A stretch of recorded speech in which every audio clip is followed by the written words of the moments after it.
তো জুইটার আয়ন কাকে বলে, জুইটার আয়ন কি? তো জুইটার আয়ন সম্পর্কে করতে গেলে আমরা প্রথমে বুঝতে হবে যে অ্যামাইনো অ্যাসিড সম্পর্কে।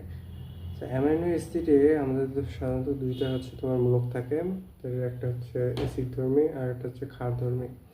তো অ্যামাইনো অ্যাসিডের যে তোমার পরস্পর বিরোধী যে তোমার দুটো মূলক থাকে, এই মূলক দুটোর কারণে তোমার এক ধরনের আয়ন তৈরি হয়।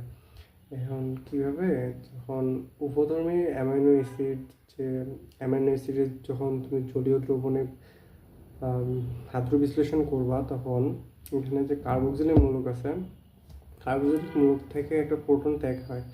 এই কার্বক্সিলিক মূলকে যখন শেষে যে এই প্রোটনটা ত্যাগ করে, সেই যে প্রোটনটা, সেই প্রোটনটা হচ্ছে অ্যামাইনো অ্যাসিডের তোমার সাথে অ্যামিন যে মূলকটা আছে সেটা হচ্ছে গ্রহণ করে। এই অ্যামিন মূলকটা গ্রহণ করে তো আন্ত অম্ল ক্ষার বিক্রিয়ার মাধ্যমে আন্ত লবণ তৈরি করে। এই অবস্থায় যে তোমার একই পরিমাণে ধনাত্মক ও ঋণাত্মক চার্জ উভয় বিদ্যমান হয়, মানে ওই অণুটার মধ্যে ধনাত্মক চার্জও থাকে, ঋণাত্মক চার্জও থাকে। এখন বলবো ধনাত্মক চার্জ ঋণাত্মক চার্জ কীভাবে থাকে?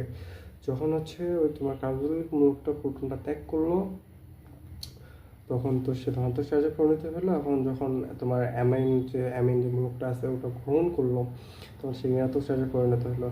এইরূপ যে উভধর্মী আয়নটা আছে, এটাই হচ্ছে তোমার জুইটার আয়ন।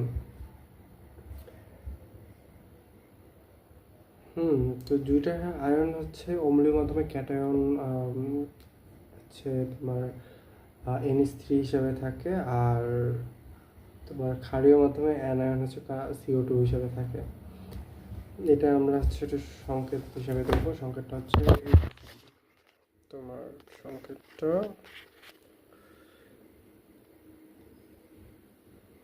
আচ্ছা,